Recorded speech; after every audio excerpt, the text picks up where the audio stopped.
Hey guys, it's Chad from the Teach Better team, and we are live building a secondary ELA writing grid with the wonderful Kaylee Yule. So stay tuned. Here we go.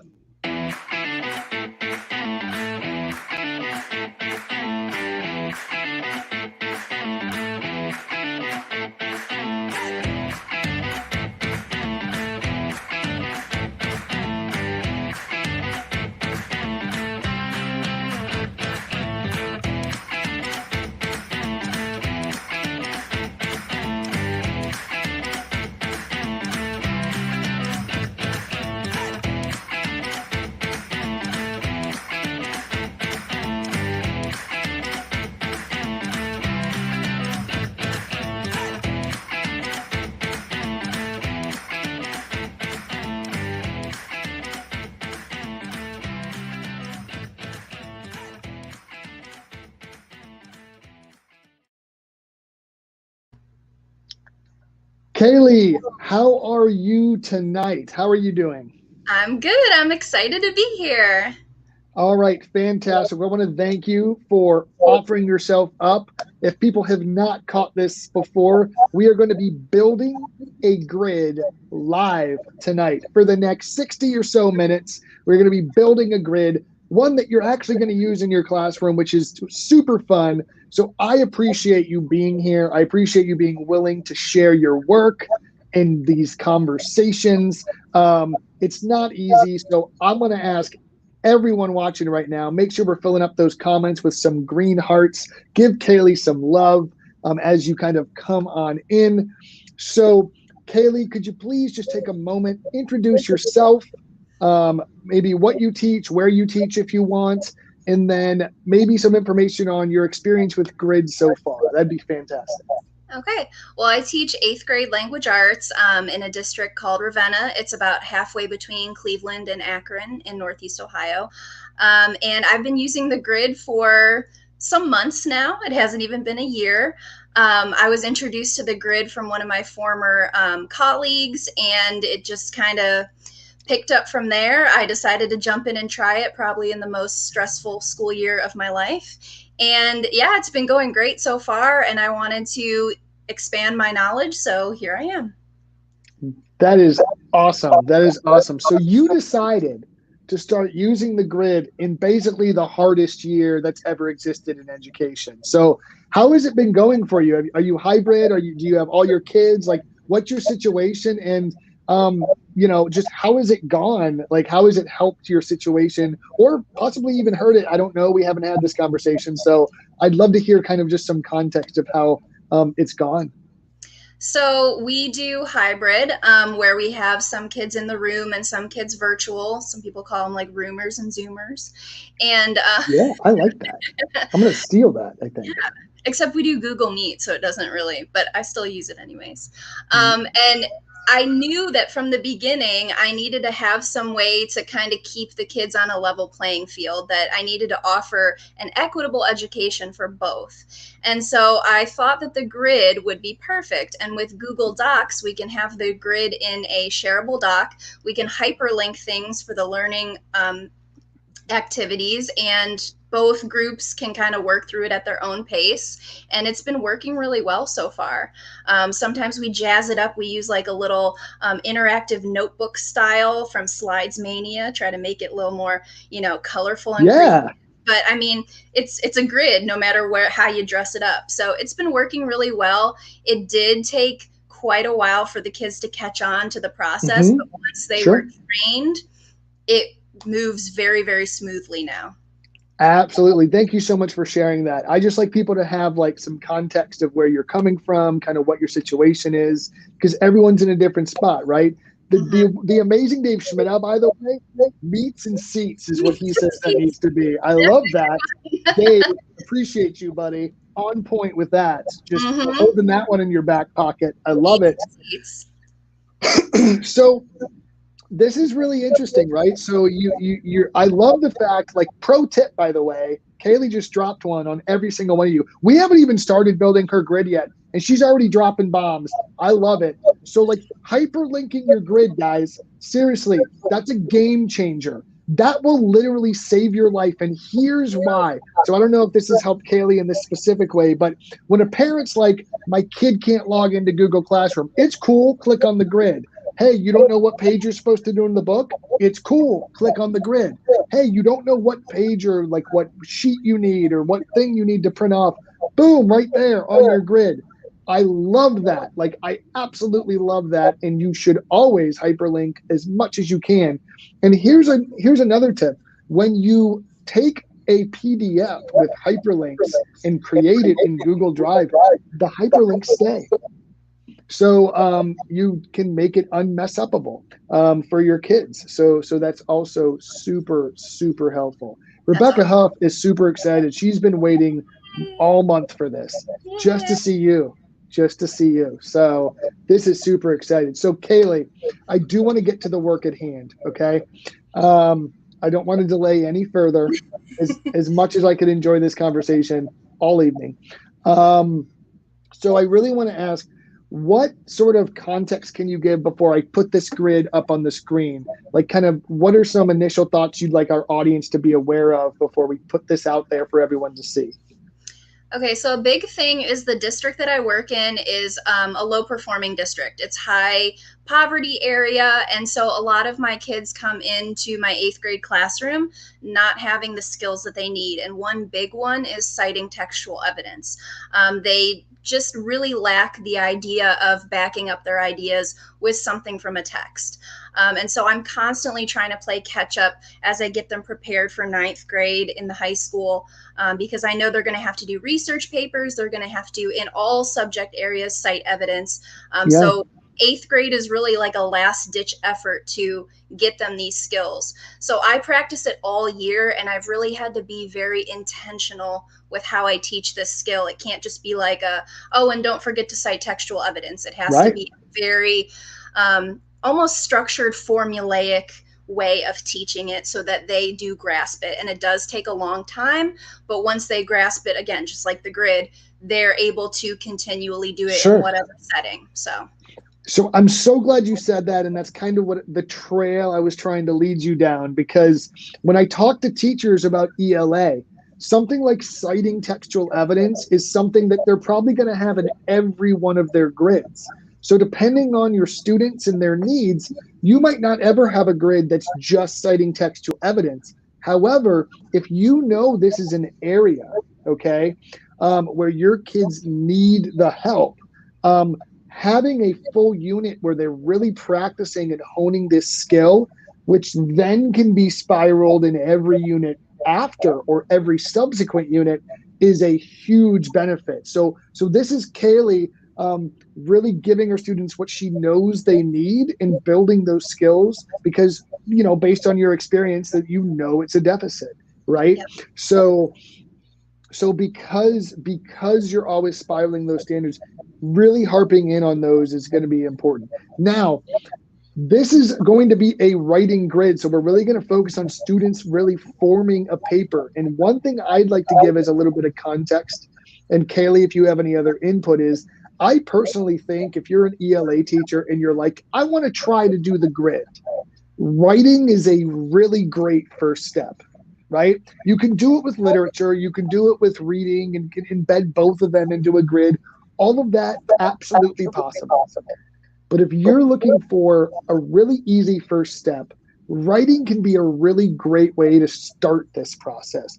Because the truth is, most ELA teachers that I work with already have students write at their own pace, right? They run like a workshop, kind of peer-to-peer tutoring's happening, like all of these different components. So students are at different places in the paper. So the idea of just breaking that process up and putting it into a grid, I think melds really, really well together. Would you agree, Kaylee? Yeah, definitely. And a lot of teachers teach it in a very structured kind of format that kind of builds on complexity, which is exactly what the grid does. So if you're looking for something that's not going to be overwhelming to transfer from how you usually teach to a grid, writing is a great transition. Yes. So if this is the first time you've ever heard of grid and you're like, I'm not sure I can start with a paper, I promise it will be smooth. You'll get used to the idea of it, and then you can start expanding it if you want to other areas of your class. So Kaylee, are you ready? Are you ready to show the world the start of the grid and start talking through this? Give me a thumbs up if you're ready. That way I know. Yeah, just remember, haven't been doing this long, guys. So That's okay. She's being vulnerable. I need some more green hearts. Let's load her up, okay? Green hearts galore in the comments right now, everybody, please. So we are really laser focused on a standard here.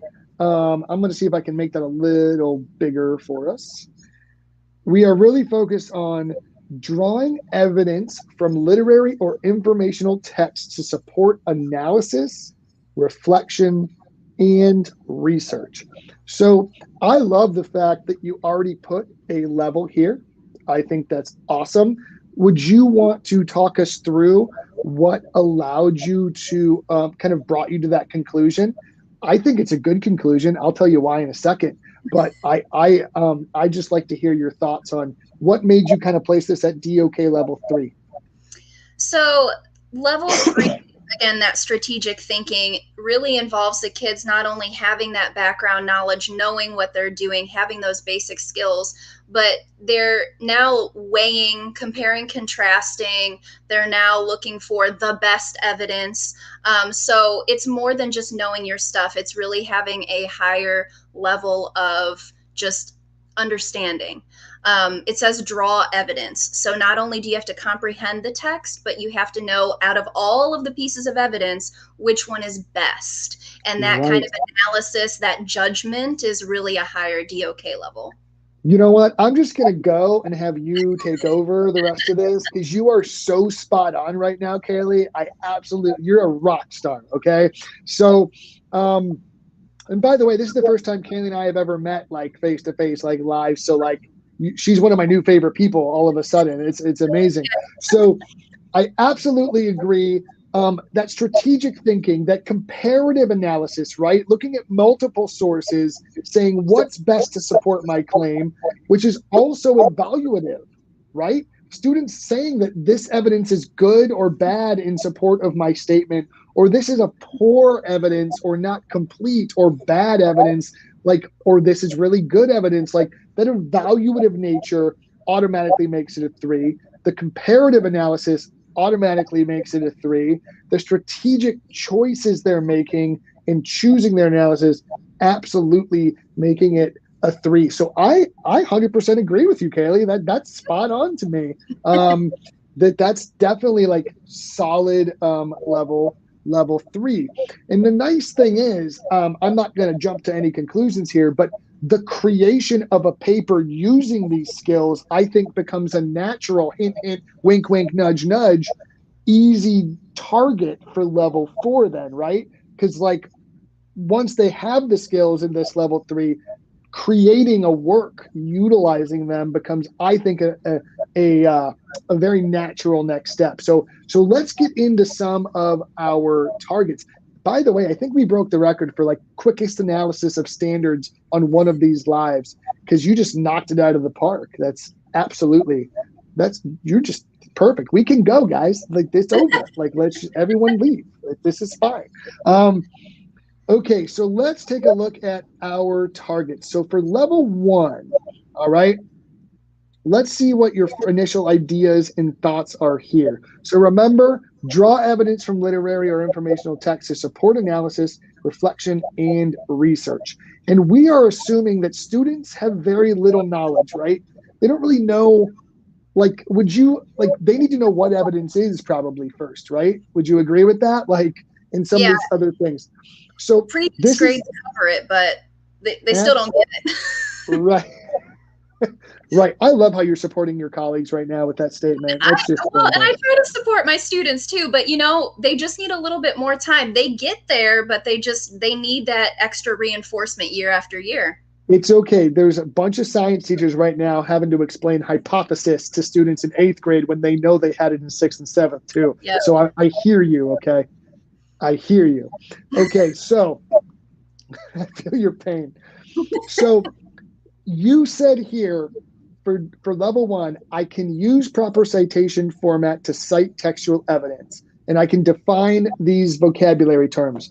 I'm perfectly fine with the vocabulary. But one thing I'm noticing, and you can let me know if you agree, if you guys want to let us know in the comments, here's my thing, and I am not an ELA teacher, so please correct me if I'm saying anything wrong about best practices in writing education. Is that fair? I'm just looking at this purely from like standards alignment and DOK. All right. So this target says use proper citation. But my initial thought is that, do we see anything about formatting or MLA in the target that we're focused on?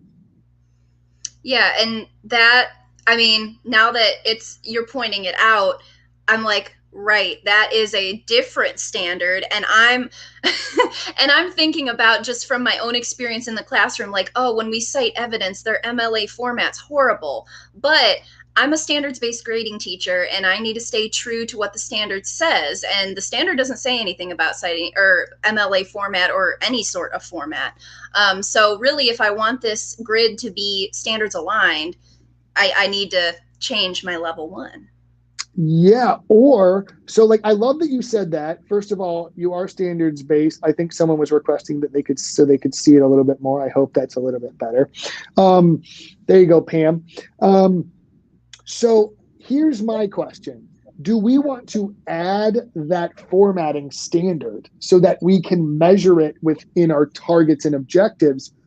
Or do we want to really, really, you're making Dave Schmidt so happy right now. It's not even funny. Like, he's my assessment and standards dude. Okay. And like, he's so happy right now. So, and he just said his heart is so happy right now. I'm a standards-based grading at heart as well, Dave. Me too. Join the club, buddy. You're in good company. So with that in mind, from your standpoint, would you like to add that standard to this grid, or do we really want to focus on the skills of that evidence from literary information? What are you thinking? I'm really thinking that I just want to focus on that one standard, because if you think about it, like, format is not going to matter if they don't even know what evidence is, and they're just like pulling random stuff, like, that's going to be the big issue, not whether their in-text citation is formatted correctly. Absolutely. And it doesn't mean we have to ignore formatting, right? It doesn't mean that we have to go, nope, formatting's not a thing. What it means is we are not going to measure the quality of their work based on formatting. And this is a really great, so I love this conversation so much right now that, like, I almost want to just put the grid away and have this conversation. We won't. It's okay, everybody. But I love the fact that you just said that. You said, I'm standards based, and if I don't say that I'm measuring it, I shouldn't hold it against the kid. That is so true. And I see this, and I'd love your thoughts on this from an ELA perspective. I feel like so many students' voices are totally shut down because we are evaluating everything all the time. I was talking to an Akron-based elementary writing teacher the past week, and she said, it's funny, in writing, we silence students first, and we go, that doesn't have a capital letter, that doesn't have a period, your comma usage is wrong, your citation is horrible, your structure is awful, and now we're silencing a student's voice when we need to measure, are they supporting their statement with evidence, right? So I think that's a huge takeaway, whether you're doing grid or not. As an ELA teacher, know what you're measuring. Would you agree? Like, what are your thoughts on that? Oh, for sure. And I am currently in the process of trying to get more people to the dark side of standards-based grading. And this is what I tell them. I'm like, if we don't grade every little single thing, your grading becomes so much easier. I used to be a fan of the single point rubric before I kind of transitioned to full standards based and more formative and summative assessments. I mean, when you're just looking for one thing, you can zip through papers so quickly. You can zip through answers so quickly. And people don't believe me until they actually try it. So I totally agree that if you just focus on one thing at a time, not only do the kids feel more successful, they don't feel like it's like a gotcha, like, I didn't know you were Right. that. But yeah, your life as a teacher is just infinitely better because you're not looking at every little thing. You're just focusing on one thing, and the kids get feedback on that one thing. I love it. I love it. You're making me so happy right now. It's not even funny. So with that in mind, I'm hoping that you have I'm hoping that you have this document up. Would you be willing to like adjust that? And so what do you think a good target would be for level one? What's like a basic first step that we could take students through that we can expect from them? I guess I would say that they need to know what evidence is. Like when I ask them to Yeah, cite evidence, what am I asking them to do? That would be a good first step. And that actually reminds me of one of my ELL students had no idea what the word cite meant. Like no idea. right. And I realized like, whoa, I got to step back for him. At least my other kids, they knew from prior years, oh yeah, teacher talked about citing, yeah, with the C, not the S, yeah. But he had no idea. And so I think that's a good first step is just when I ask you to cite evidence, what are you doing? What are you looking for? What are you, what's going on in Yes. your brain? Yeah, so just because I know there's some ELA teachers right now watching this, or they're going to be watching this, and they're going to be like, "Oh my gosh, we have. How can you not talk about citing evidence and formatting, right?" Like my wife's an ELA college professor, and like she'd be just super. I hope she didn't hear, but like in all seriousness, it doesn't mean you can't tell your students about these things, right? Like this is like I think a really important conversation in terms of mastery and standards-based instruction and alignment here. It doesn't mean we can't talk about, just so you're aware, this is the proper formatting, but you're not being evaluated on that formatting yet, right? You can still have the conversations. You can still say on level 4 or 5 of your grid, maybe they really start looking at some of these other pieces, right? But we're not focused on that because we're just focused on what you said. So I like what you said. I think defining and identifying types of evidence or evidence, I think that could be a really um, good first target.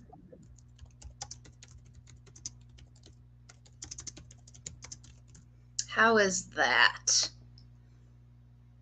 Yes, Is that absolutely. redundant textual evidence within a given text? It's a little redundant. Maybe. I mean, I'm going to leave all the grammatical editing up to you. Okay. Let's just go with that. Okay. So I'm going to go with you on that. So I can identify with evidence within a given text. And I think practicing that skill is really, really important. Um, could we do, is it too soon to have them?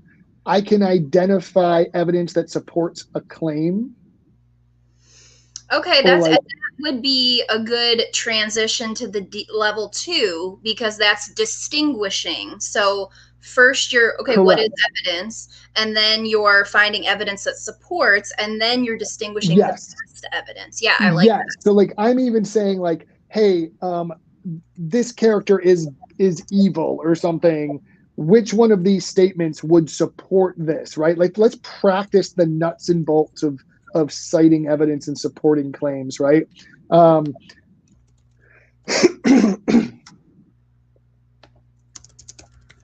okay, I'm glad I'm not messing up your grid too much, Kaylee. Okay, Oh no, like you're not. you just let me know if I'm out of bounds here. No. I'm leaning on your ELA expertise. Okay. So let's take a look at your. So I feel pretty good about that. I think if they can do all that, right? Like I feel really happy about your students and where they are at the end of level 1 on your grid. I think. Would you agree with that? Yeah, for sure. And when you look at the grid, there's an assessment at the end of level one. And so I feel that if they can master that level one assessment, then they have everything that they need to take it to the Right. next level. It's almost like it's designed that way, right? Like crazy. I How know. did that happen? That is just serendipitous. Oh, you're pulling out all the stops with your vocab right now. I Wow. try. Okay, so let's look at level two. I can distinguish which evidence would be most appropriate for the purposes of analysis, reflection, or research. I think applying our understanding of evidence and starting to hedge and categorize if it's Mhm. good or bad, I think that really, really makes sense, right? Because we're just categorizing evidence, sort of putting it in one column or another, saying is it good enough or is it bad enough? I feel pretty good about that. I mean, how do you feel about that one? I think we can keep it the way it is, honestly. Yeah, and I mean, when you get into some of the questions in the next step, I mean, we can kind of break it down further with Sure. analysis, reflection, and research. But my thoughts here were just kind of that they would be able to, okay, my teacher is asking me to do a reflection of what I read. So in order to cite evidence, I'm going to need to find things that support how I feel or how I Right. interpreted it. Just kind of knowing the difference, like purpose and audience, kind of. Yeah. No, absolutely. Which is once again why it's that a little bit higher level, right? Because you could actually practice most of those level one skills we talked about with simple examples or one or two sentences, right? Now we're kind of expanding to you've read this passage or small work, like let's have a bigger conversation about, about what you're understanding. Um, so Rebecca Huff has a question for you, and she says, "Do you have them do a claim beforehand? What if they have the wrong claim, or it does not matter because you're not assessing claim in this grid?" So, what I'm thinking with this grid is they would be right, or when it says given claim, I would probably give them the claim in level one. But by the time they reach maybe level three or level four, they may be responsible for coming up with their own claim. And that would just be like a natural part of, the progression of DOK. Sure. So, I mean, I think claim is claim. Yes, claim is in the vocabulary at level one. So my hope would be they would know what a claim is, and then by the time we get to that higher level of DOK, if I ask them for a claim, they'd be able to make one. I would also argue, I think I could argue, please chime in if I'm off base here, but drawing evidence from literary claims, that analysis portion of the standard isn't analyzing portion of a text identifying the claim it's making, right? Couldn't we extrapolate that, like, analyzing the text would include understanding the claim that's being made by the author or by is am I on base there? No, for sure. Or you could even say, a claim about, I believe this is the theme of the story. That's a claim. I mean, a Yes, claim is which is just, yes, absolutely. so I think that Yes. works. So I think this is really, really important, right? Because we can extrapolate some things, and Rebecca said that I was right, so it makes me feel better too. I don't, yeah, I'm just making sure. I'm in a room full of ELA teachers right now. I just want to make sure I'm not off base here. Um, so I think that's really important, right? So we talked about the importance of measuring the standard, but that doesn't necessarily mean we have to just look at the black and white language of the standard and stop there. Like Mm-hmm. the word claim is um, is inherently part of the analysis of text, right? So this is where content understanding and content knowledge comes in on the part of the educator. We know that. I hope that the educators would know that. And even though it doesn't have the specific word claim in the standard, we can still measure that if a student doesn't understand the claim being made by a text, that they cannot, in fact, analyze the text properly, right? So I like that. I like this conversation. This is so exciting to me. So many great conversations happening right now. So absolutely. And then Michelle says, great question. Students will have difficulty determining main idea even in 9 through 12. Mm-hmm. Scaffolding by giving them a claim is helpful. So Mm-hmm. once again, this is another really great tool that you use in your classroom, Kaylee, where you're scaffolding understanding, making sure that those prior levels of skill set and those prior abilities are there before you're throwing them in the deep end, which I love. Like that's kind of the whole deal, right? That's literally mastery learning in a nutshell. But we are having so many great conversations. We're getting behind. So I'm going to start trying to move us along. Okay. You're doing so good, Kaylee, by the way. Can't even. So could you take us through your level 3 targets? I'm going to try to blow them up a little bit so people can read them. There we go. So what I was thinking here was we have in the standard, it talks about analysis, reflection, and research. So for literary text, I felt like analysis and reflection would probably be the most fitting purpose. For informational text, probably analysis and research. We don't often reflect on how an informational text makes us feel, and we don't often tie research in with a literary text. Not that it can't be done, but it's just not something we do often. That's a really good point. So that's kind of my thinking with those 4 I can statements, is that we're kind of just narrowing in on the purpose of what we're doing with drawing evidence. Gotcha. So I wasn't actually initially on board with splitting up literary and informational text until I heard you explain it. It was a little bit of a gamble. But now I think I might be on board, because I'm sort of feeling like, and I'm going to go with you on this, right? I'm sort of feeling that they're 2 kind of separate beasts a bit. Is that a fair statement? Yeah, and especially with citing evidence. So I feel like you kind of need 2 skill sets when you're citing evidence between a literary text and an informational text. Literary text has a lot of figurative language. It's got symbolism. It's just a very abstract type of text. Whereas informational, you need to talk about bias. You need to talk about, reliable sources. It's just like you said, 2 different beasts. So I do feel like kids benefit from kind of practicing both, but also understanding the difference between both. I mean, I'm sure my ELA people can know what I'm talking about when I say every text. I'll say, we're reading an article and they're like, oh, that story. They really don't have, they really don't know how to distinguish. And so I think it's good to give them practice in both, equal practice, but definitely distinguishing them. So I just made myself feel even more better for agreeing with you 100% at this point. Because if we go back to the standard, right, just let's go through the process, right?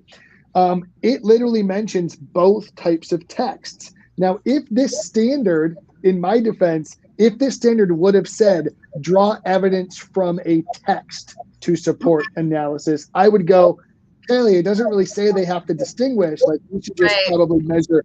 However, points for Kaylee here, it literally says in the standard, literary or informational text. And because Kaylee so astutely is identifying that, see, I got vocab too. It's back there. Not as good as serendipitous, but it's I'm like DOK 1 or 2. You're like 3, 4. Okay. We just got to grade it. We got to get there. So, because the standard specifically mentions both types, if you as the educator are going, listen, these are 2 separate skill sets, so we need to measure them separately. I love that. I think that makes perfect sense. So that's really great. I'm really glad that you changed my mind on that. I feel even better. Yeah, and I wish that it wasn't like that, because it makes it so much harder to have to cover both. That's just, the lovely standards and how they're written, like cramming everything into one standard. But I mean, I do think kids benefit from understanding that authors write texts for different purposes, and there's different types of genres, and, that's just how reading is. So this also brings up the point of, this is where, as an ELA teacher, using smaller text can be really beneficial, right? Because if you got stuck in like The Great Gatsby to teach this standard, and it's like 3 weeks of reading or 4 weeks, you know what I'm saying, right? Like now you're stuck in literary text, right? So you have to pull in these other things and try to get the students to. But if you're using smaller chunked out information, which ding, ding, ding, this is a really good practice for ELA. It teaches and builds the skill you're trying to build in the student, as opposed to having them really understand Holden Caulfield, right? Like, so that is the wrong book. Oh my gosh, that's not. Never mind. I'm Catcher gonna in the stop. Rye. That is Catcher in the Rye, and I just failed high school English It's okay. I on named my live. dog after Holden Caulfield. He's over here laying down next to My me. wife bought me that book like the first year we were dating. I'm not even joking. And I read it. I should know that, It's a but good I one. just embarrassed myself. Um, that's okay. We're gonna keep grabbing for that brass ring and move on. See what I did there? That's the right story, right? Okay. Tying it Okay. all together. Boom. All right. Only English teachers are laughing at the joke I just made, Right. I think. It's okay. Oh, absolutely. Okay, moving on. So much fun tonight. So let's look at your DOK level 4. Do you want to read that for us and we can talk through it? Okay, so this is where I thought that they could start making some connections. So if you look at like at least the Ohio State test, they often ask these very complex, yeah. They often ask these very complex prompts that require the kids to do a lot of reading and a lot of thinking and a lot of writing, all jam packed together.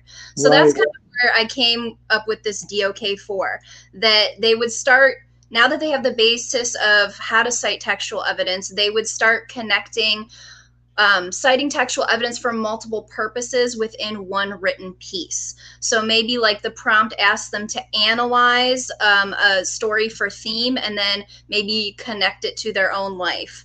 Or maybe it asks them to do Love it. research and analysis of the author's point of view or something like that. I love it. Perfect. I really like this. The creation of a cohesive product utilizing the skills. I think that's perfectly sitting nicely in DOK level 4 for me. So great job. I feel pretty good. So Okay, good. other than that quick adjustment with level 1, which I feel pretty good about, Mm-hmm. I think we're set. I think your targets are set. I feel pretty good about those.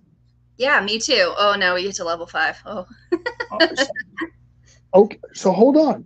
I have a hack for every single English teacher in the world right now, okay? And this is just it's for you, okay? right. I'm So excited. once writing's a process, we know that, right? Taking feedback and applying it to your writing is the next step in the writing process, even if you've already turned in a final product. So one thing, especially in ELA classrooms that I've seen done, is taking the feedback you've received and publishing your work in a public space, right? Nice. So, like, let's take, even if you got an A on the paper, you might still have gotten feedback. So now they've already mastered the standards. So let's like up it like to the highest level we possibly can and push students to their potential and go, this is great for my class, but I want you to make this good enough to publish in the real world. So we are going to really push the envelope here. So having students apply feedback, polish their work, make it publishable. Now on level 5, you could be, and guess what? There's this whole MLA thing that they're not going to accept it unless it's formatted properly, right? So now you're taking that and you're using it to expand and explore. Now that you've met the needs of the class or the standard, let's take you into the real world and like really take some of this feedback. So you could use that every time you write a paper. What do you think?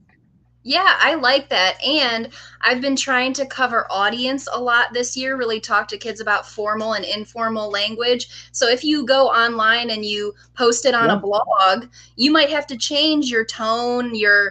the vocabulary you use depending on who's reading the blog. So I love that. And, kids love to have an authentic audience for their writing. So that's Right. perfect. Absolutely. So I like that for level 5, and I think it works for almost every single paper grid that I've ever worked with a teacher. So like Yeah. here's like the thing that ELA teachers can do that no other subject can do.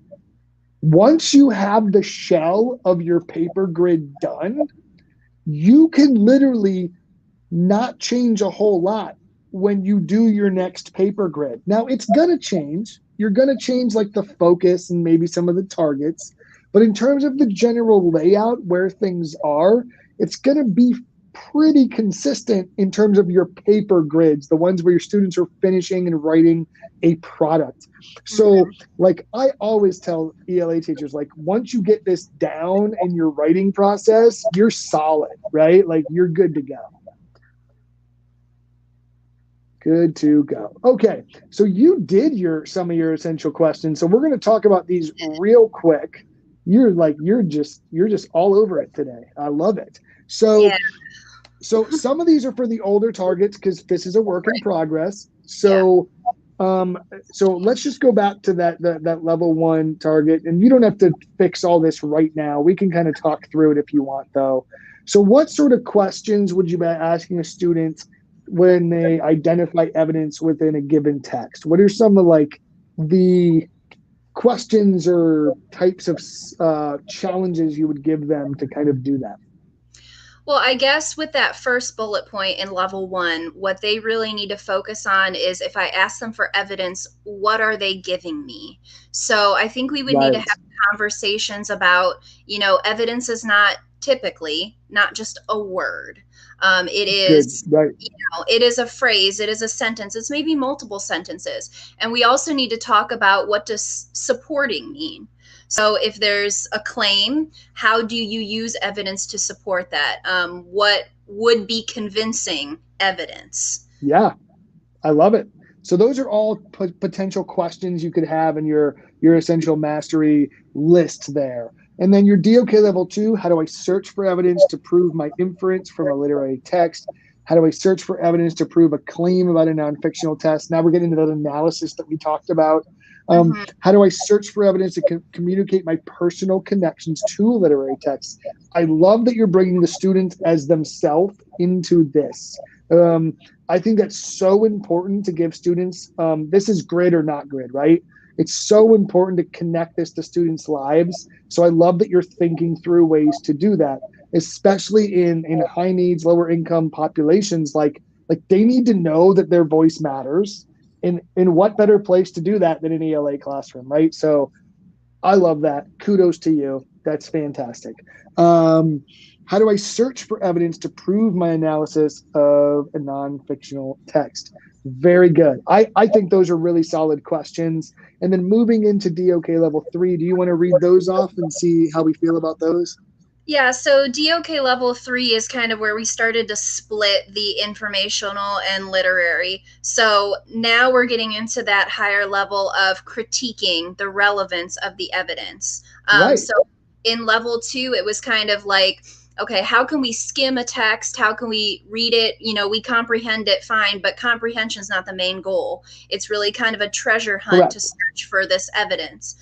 So level 3 is, okay, you picked out this piece, and this piece, narrow it down to the best.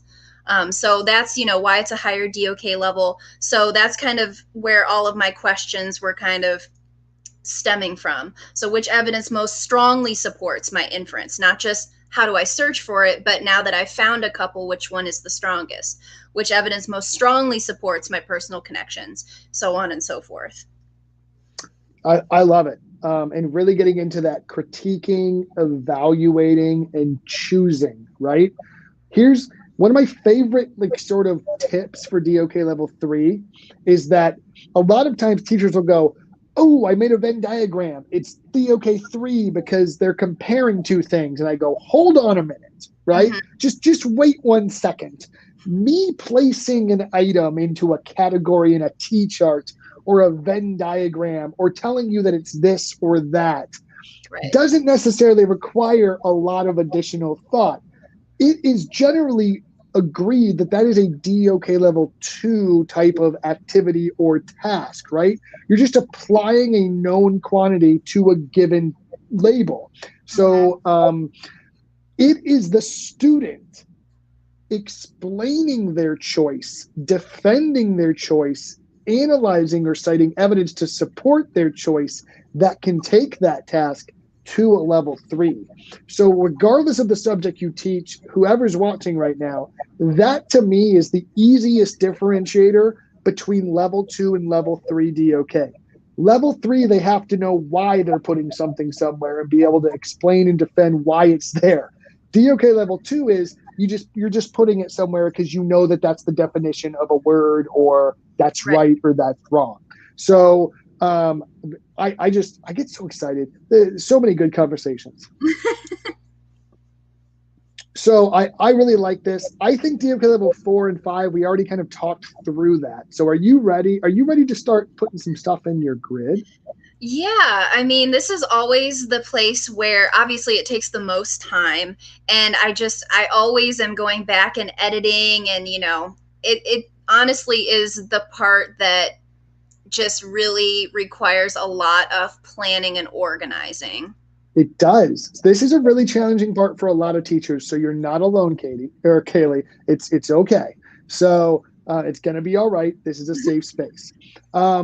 Here's a tip that I generally try to give. Identify where in the grid you think writing the paper will start. Do you think that they're going to start their first draft or researching the paper in level 1, or do you not think that's going to happen until level 2? So one of the things that I tell teachers is start putting stuff in. We know what the targets are. We just talked about it for literally 45 minutes. Like, we know what the objectives are. So let's lay out, we know level 4 is going to be writing the paper, right? Like putting it all together. So I would literally go up to level 4 right now and just start putting in, hey, maybe put in here, like writing. So I'm just going to put that in there. It's just a placeholder, right? It's literally just, or maybe it should be final draft. Would that be fair? Would that be a fair statement or something like that? Yeah. So like, I'm just going to put that there as a placeholder. And then maybe where do you think the students are going to start like researching for their paper? Like, do you think?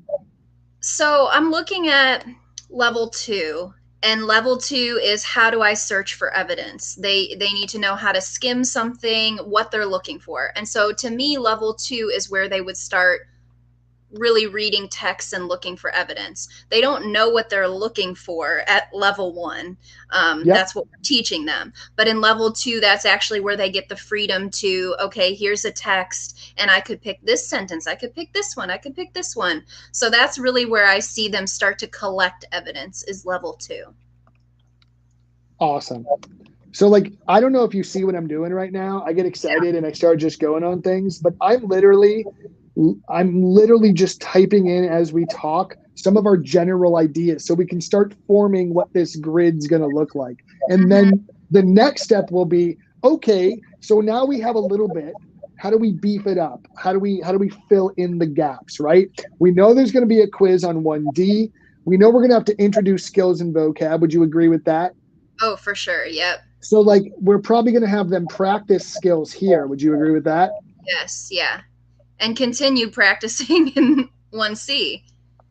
Yeah. So like, look at that. So I want everyone to pay attention really, really quick.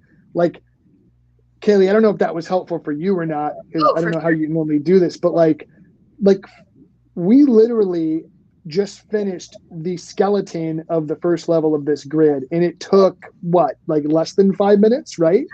And this is not by any means completely done. I don't think anyone would say, hey, Chad, like, I'm ready to print this and give it to my kids. However, this is a quick way to start the process. One of the biggest things that I notice, that's way too small. Oh no, we're going to keep it on one page because it bothers me if it's not. So this is one really quick way to just really map out your grid. Now that we have this level kind of mapped out, and tell me if that's off at all, right? Like, I don't know if you'd make any changes, but that makes sense to me. Yeah, it does. And I never really thought of doing it like that. I kind of just always went like block by block. I'm like, okay, right. what will come next? What will come next? Okay. So this is how I used to build my own personal grids, if I'm just being completely honest, like way back when I didn't know what this was, I just did it. But this has also helped a lot of teachers during our trainings and our workshops at schools. There'll be a teacher and they'll be like, I'm really stuck on this one box. And you'll sit there like racking your brain, and I go, Do you know what project you're going to do for this? Do you know what activity you're going to do in level 2? Do you know what lab you're going to do with your students? Or are you going to act out this play? Let's put that stuff in, right? The same thing works. The same thing works if you are using a curriculum. Like if you have a preset curriculum and you know you have to do X, Y, and Z from the curriculum, plug that stuff in where you think it goes and fill in the gaps in between. Now all of a sudden, it's not as daunting, right? And so another trick I used to do is I used to print a blank grid and I used to keep it by my desk. And so I would start penciling in my next unit, like while I was in my classroom teaching and doing the stuff. Like, so I'd be talking to the kids and doing stuff, but like you have like 5 seconds here, 10 seconds there. If I'd get an idea, I just jot it down. And then by the end of that unit, when I needed to start making the grid, I at least have some ideas just jotted down on this grid, because it doesn't, the one thing I want everyone watching to understand, and I want you to understand it too, Kaylee, is that it doesn't have to be perfect out of the gate, right? Like, get it out there. It's just like, would you agree that it's just like getting students to write? Oh, for sure. I mean, I had moments at the beginning of the school year where I was like, do I need to abandon this? Like, they're not getting this. This is not, and I have a co-teacher and we work really well together. And he's like, let's just keep trying. Let's just keep pushing it. I love And it. I'm so glad he said that, because now it runs like a well-oiled machine. It is just it frees up so much time for me. Everyone's working at their own pace and they know what they're supposed to do and they know where the directions are and they know how to access what they need. And so I'm free to walk around the room or jump on with my Google Meet kids and be like, who needs help over here? Exactly. It really takes, teaching can be so exhausting because it's like a performance multiple times a day, every day. And you can Yep. just breathe with the grid. You can relax. You can talk to kids. It's so nice. Oh, you just made me so happy right now. I'm not even. That's just so cool that you just said that. It Um, is. I'm I an introvert, so I don't like too much, stuff, too much jam packed into a day. So if I can just like, okay, you guys do your thing. I'm going to be around. Who needs help? Like that's my jam. I love because you that. can focus on kids, right? Like that's Yeah. why we're here. Yeah. Exactly. I love it. So like, I think that's a really, really great point, and I think that's a really, really, great tip. I had a teacher tell me once, and I don't know if this is your case or not. They said, I am very exhausted at the end of a day running grids, but it's the best kind of exhausted I've ever experienced as a teacher, because you're exhausted from growing kids. You're not Hmm. exhausted from performing all day. You're Right. exhausted from literally helping kids all day get further in their growth, right? Yep. So that's awesome. You just made my whole night. We can end it. We got 8 more minutes, but like let's just end on that note. We're gonna Yep. George Costanza this entire session and go end it on a high note. Okay. Um, so let's talk about level 2. So if it's okay with you, are you okay with that first level, kind of the way it is right now? Yeah, and I'm a big like routine person, so honestly that first level, that could be like for any standard. You introduce the skill and vocab, you practice, you take a quiz. I mean, that is like any standard, pretty much any subject area. It's yeah, it's not, once you start breaking this process down, it doesn't have to be daunting. You know, you could probably ask any teacher how they teach the basic skills of their subject, right? Like what is, and it's literally I do, we do, you do, like in a grid. You know what I mean? Like It's it's linear. literally yes, it's reflective of, and when you're talking about DOK level 1 type stuff, that's usually going to follow that pattern. This could be a social studies grid for all we know, right? Like Yeah. looking at it like this. So start simple, don't overthink it, but let's start weeding out some of this level 2 stuff. So I put this on the second box because I figure maybe you want to do something where you're letting them practice distinguishing or something, or I don't know if that makes sense to you.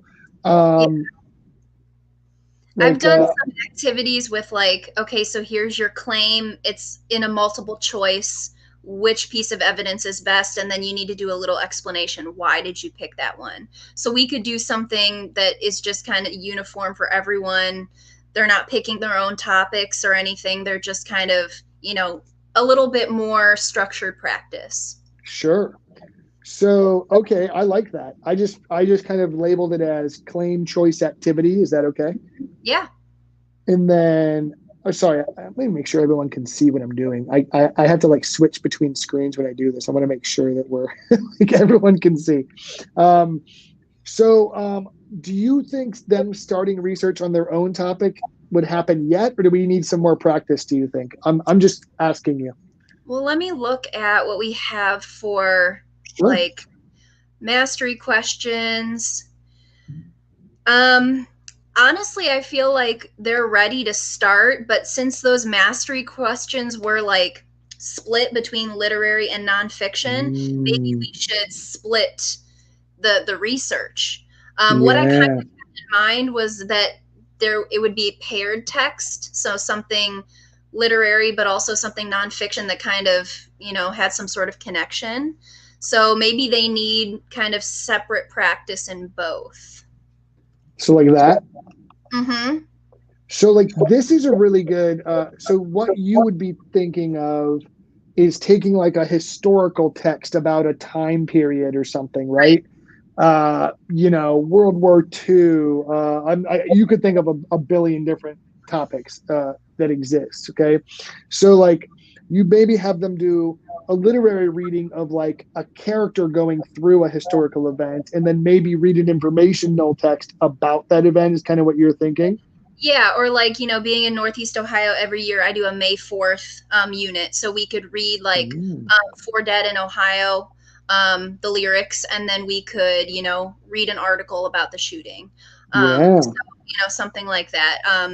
They like that every year because then we go to Kent State. I mean, not during COVID times, but of course. In the past we have. But so yeah, that's something that I think would be really easy to do. And also, with the figurative language, like I said, just looking up evidence in a literary text or kind of an abstract text is different than informational. So at that point, do you think we've built up the skills so they can choose their own topic? And then what do they? Yeah, I think by the end of level 2, they can be, and maybe we let them, do you want to go literary? Do you want to go informational? Ooh. Because some kids, I already know in my head, I have, some kids who are my creative writing gang, and I got some kids who are like my historical, I love social studies, I love science gang. So, okay, you pick what you like best. So are we having them choose their topic or claim? Should we put topic or claim here? I think it should be claim. Let's have them get familiar with that vocab. And so I actually really like this. Okay, so go with me on this and tell me if I'm crazy. Okay, I need you to tell me if I would be a really bad English teacher. Okay, so I really like the idea of them choosing a claim and then literally spending an entire class period finding as much information about it as they possibly can, literally without any filter. You find every bit of evidence from as many sources as you possibly can, right? Because level 3 is going to be evaluating those sources, right? Look at that. That's awesome. Doggy. That's fun. Okay. That's exciting. Okay. I just want to show that in the last like 10 minutes, we almost built half your grid. I'm just throwing that out there. I'm pretty proud of us right now. I got to be. This is way faster than how I do it. But so I want to be honest with you. I'm going to be completely transparent, right? This is how I started building grids. Like you just start plugging stuff in, making sure it aligns and makes sense with the flow of the class. This doesn't mean that this is going to be what the final product looks like, because you might go back through once we have all this set and you might start like really going, you know what?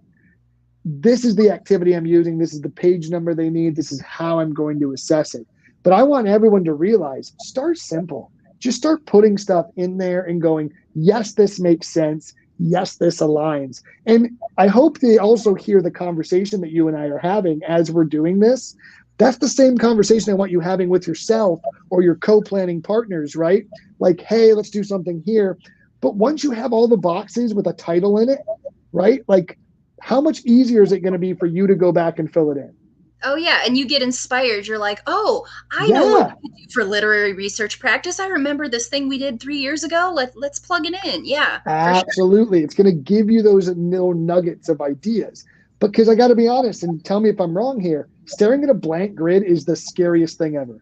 Yep. Yeah. Like it And you just stinks. Like I don't know still where to get start. nervous. Like I get nervous before these every time we do them because I'm staring at blank grids going, we got to make a whole grid. And then I just get into the process, trust the process, and it Mhm. tends to work out. Yeah. So level three, what do we think they're going to be working on mostly in level three, you think? So let's So look at our targets. Let's remember what yeah. our targets are. And then we got to wrap this up, but I do want to do level three because we already know what level four is, right? Like four is like basically finishing the paper, correct? So level 3 is where they are picking the strongest evidence. They're really sifting through what they have and they are drawing the best evidence for whatever their purpose is. Are they analyzing? Are they reflecting? Right. So I would say probably they need to kind of narrow down what the purpose of their writing is going to be. So they have this claim. Are they going to support their claim with research? Are they going to support their claim with literary evidence? Maybe getting them to kind of narrow down a little bit more might All be. right. So I'm gonna have you tell me, I'm gonna have you start typing some basic ideas for that. Is that okay? Over the Yeah. next like 5 or 6 minutes here before we have to close this out. Okay, so they left off with choosing their claim and finding supporting evidence. So now they need to narrow down evidence and choose um, purpose for writing. Love And it it. can be analysis, reflection, or what was my last one? Can't remember. Let me go. I gotta cheat. So, Research. research. Thank you. So that's where they're going to kind of figure out like, okay, I'm writing a research piece on World War II because that's what I like, and so all of this evidence that's very fact-based, statistic-based would be best, and maybe this piece of evidence about someone's memory from World War Correct. II is not the best. Yes, I like it. Yeah. I like it. So now they're choosing their evidence. Do you think you'd have them start like outlining here, kind of like putting evidence in certain places or areas of the paper, like Mhm. structuring any of that? I don't know if that's too soon or does that sound okay? No, I feel like that's not too soon because, especially, working in the district that I do, organization is a huge thing. And with middle schoolers and even going Right. into high school, that executive functioning, that planning, that organizing is very weak.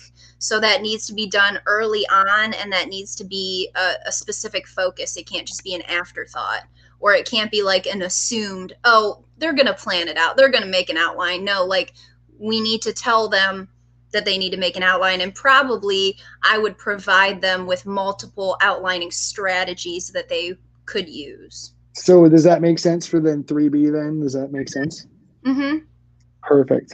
So now I'm going to show everyone something. Now you don't have to do this, Kaylee, but let's say we did not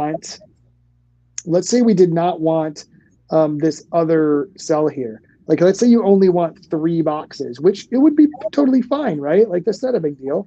If you just want 3 boxes, it is okay to delete stuff on the grid. I just want to be super clear about that. Sometimes teachers get super weird and they're like, do I need 4 things? Do I have to have all 4? I'm like, no, you can delete things. You can change this D to a C and you can be right on your way, right? Like it's gonna be okay. It's a safe space. It's a safe space. So wow, we've covered like a ton of stuff, right? And I'm like super excited about where this grid is going. But I'm going to take this off the screen and do like a little bit of a debrief because we got to wrap this thing up because I don't want to keep you here all night. I mean, I could talk to you about I this know. grid and this stuff all night, which we will have to schedule a time to do that more, by the Yeah. way. But real quick, so I hope that was helpful to everybody. Kaylee, how are you feeling about that process in your grid at the end of this night? Well, knowing that my students are doing so well with the grid, and yes, there's a learning curve, but my plan is to try to get more teachers in. So, teachers of younger grades will start doing grids, and hopefully it'll be a lot easier when they come to me. I'm really excited because I love the self-paced nature of it, and now I'm incorporating a lot of choice, and I just think this will be a highly motivating grid for my students. I'm Yeah, not telling them what to do, I'm not telling them when to do it. I mean, it's like a teenager's dream. yeah, right. And students don't fight when they give them control, right? Right. And that's really what this is all about. So, Kaylee, I truly want to thank you for your time, for your transparency, for your just willingness to kind of come on and bear your grid to everybody. I know that it's a little scary, and you've been doing this for literally less than an entire school year. I think you're doing an amazing job, by the way, based on our conversation and just our work. I love the fact that you were already rooted in standards based. That's fantastic.